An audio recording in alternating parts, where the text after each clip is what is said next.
এখন একটা প্রকল্প বলে ওয়েস্ট টু এনার্জি, বর্জ্য থেকে বিদ্যুৎ। এটা আমিও শুনতেছি আজকে 22 বছর যাবত, কিন্তু কাজ আগায় নাই। ব্যাটারির সীসা কোনোভাবেই এখানে ফেলে পুড়িয়ে তোলা যাবে না। দুই হচ্ছে কোনোভাবেই এখানে আগুন দেওয়া যাবে না। এই দুটা আমরা জরুরি ভিত্তিতে করব। প্রথম কথা হচ্ছে যে বর্জ্য ব্যবস্থাপনার একটা বেহাল অবস্থা। আপনি যদি এই বর্জ্যগুলো, গোটা দেশব্যাপী এই বেহাল অবস্থা, আপনি যদি এই বর্জ্যগুলো অন্যত্র কোথাও নিয়েও ব্যবস্থাপনার কথা বলেন, সেই জায়গাও তো আসলে আমাদের নাই। এবং যেটা বললাম যে এইগুলোর এরকম অব্যবস্থাপনা দেখে অন্য কোনো এলাকার লোকজনও আপনার ওদের জায়গায় করতে দেবে না। এখন আমরা যে নির্দেশনাগুলো দেব সেটা হচ্ছে, যেটা বলা হলো যে আগুন দেওয়া যাবে না। আমরা এই 5ই জুন যে বিশ্ব পরিবেশ দিবস, এবার ঈদ পড়ে যাচ্ছে, কিন্তু আমরা চিন্তা করেছি 2 সিটি কর্পোরেশনের সাথে কথা বলে যে বর্জ্য ব্যবস্থাপনাগুলোকে আমরা একটু নিয়মে আনতে পারি কিনা, যে প্লাস্টিক পলিথিন বর্জ্য একদিকে, পচনশীল বর্জ্য একদিকে, কাঁচ আরেক দিকে। সেভাবে করে আসলে কিন্তু সব বর্জ্য এখানে আসবে না। আমরা অলরেডি রিসাইক্লিং যারা করে তাদের সাথে যোগাযোগ করছি যে তারা কতটুকুন বর্জ্য নিয়ে যেতে পারবে, তাহলে এখানে পাইলটা কমে যাবে। আরেকটা যেটা চেষ্টা করা হচ্ছে সেটা হচ্ছে যে ওয়েস্ট টু এনার্জি। এবার আসলে একটা দুটো চিঠি দিয়ে ক্ষান্ত থাকা হবে না, এবার আসা হবে, মনিটর করা হবে।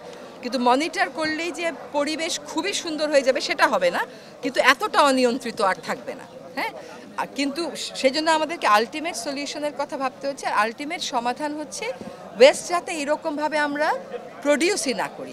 আপনি একাই তো ঈদের বাজারে গিয়ে 10টা পলিথিন শপিং ব্যাগ নেন, আপনি তো কখনো জিজ্ঞেস করেন না যে পলিথিন শপিং ব্যাগ যাচ্ছে কোথায়, এই প্লাস্টিকের জিনিসগুলো যাচ্ছে কোথায়।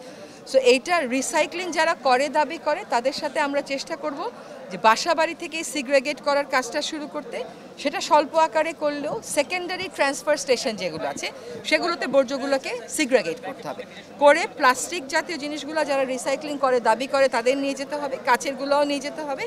আর আমরা চেষ্টা করছি কয়েকটা জায়গায় যারা গার্বেজকে সার বানায় তাদের সাথে কথা বলে ভলিউমটা একটু কমানো যায় কিনা। এখন আপনি এত বছর যাবত এখানে ফেলতেছেন, আমি তো এটা 6 মাসে শেষ করতে পারবো না, কিন্তু প্রক্রিয়াটা শুরু করতে পারবো, মানুষের দুর্ভোগটা কমাতে পারবো।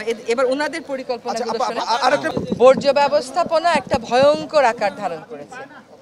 আমি গতকাল নরসিংদী গেছি, ওখানে দেখি জেলখানার সামনে পুরা প্রস্তে প্রস্তে আপনার পলিথিন আর প্লাস্টিক বসে আছে।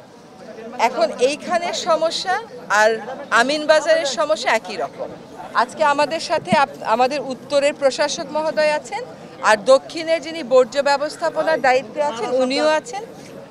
আসলে বর্জ্য কালেক্ট করে রাখা ব্যবস্থাপনার দায়িত্ব পরিবেশ মন্ত্রণালয়ের না, এটা হচ্ছে স্থানীয় সরকার এবং সিটি কর্পোরেশনের, ঠিক আছে?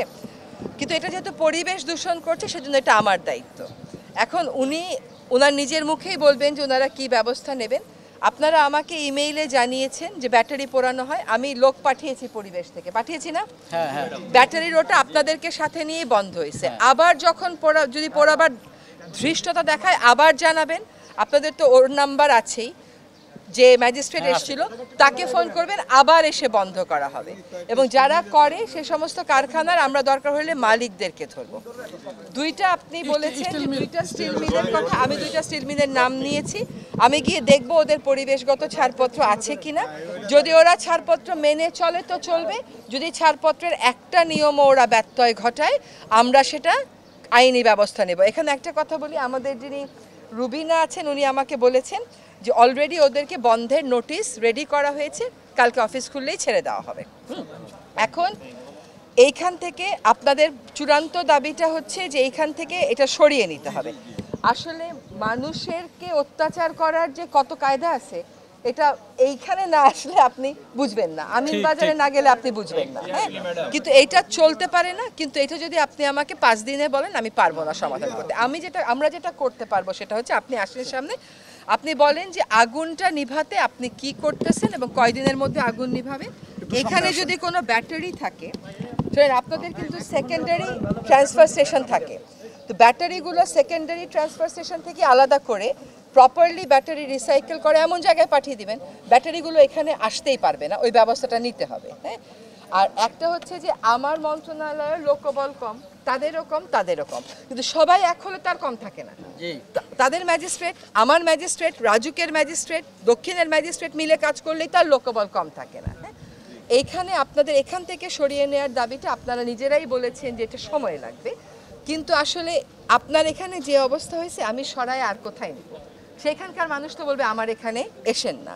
কালকে নরসিংদী জেলা প্রশাসককে জিজ্ঞেস করলাম যে আপনি অন্য জায়গায় করেন না কেন, বলে ম্যাডাম কোথাও গেলে লোকজন তেরে আসে, ল্যান্ডফিল করতে দেবে না। দিবে কেমন করে, কারণ ল্যান্ডফিল তো এইভাবে করার কথা না, ল্যান্ডফিলের একটা বৈজ্ঞানিক পন্থা আছে। কাজে এই দাবিটা আমরা অবশ্যই মাথায় নিলাম এবং আপনাদের এখানে আসবার আগে আমরা বসেছিলাম যে এইটা এখন একটা প্রকল্প বলে ওয়েস্ট টু এনার্জি, বর্জ্য থেকে বিদ্যুৎ। এটা আমিও শুনতেছি আজকে 22 বছর যাবত, কিন্তু কাজ আগায় নাই। কাজ যদি আগানো যায় আগানোর ব্যবস্থা করব, কিন্তু দুইটা কাজ এখানে করতে হবে। একটা হচ্ছে ব্যাটারির সীসা কোনোভাবেই এখানে ফেলে পুড়িয়ে তোলা যাবে না, দুই হচ্ছে কোনোভাবেই এখানে আগুন দেওয়া যাবে না। এই দুটা আমরা জরুরি ভিত্তিতে করব। এটার কোনো রকম ব্যত্যয় হলে আপনারা কিন্তু আমাকে ফোন করেন, আমাকে ইমেইল করেন এবং আমি লোক পাঠাই, কিন্তু এটার প্রাথমিক দায়িত্ব দক্ষিণ সিটি কর্পোরেশনের। সেটা ব্যাপার না, সরকারে থাকলে সব কিছুরই দায়িত্ব নিতে হবে।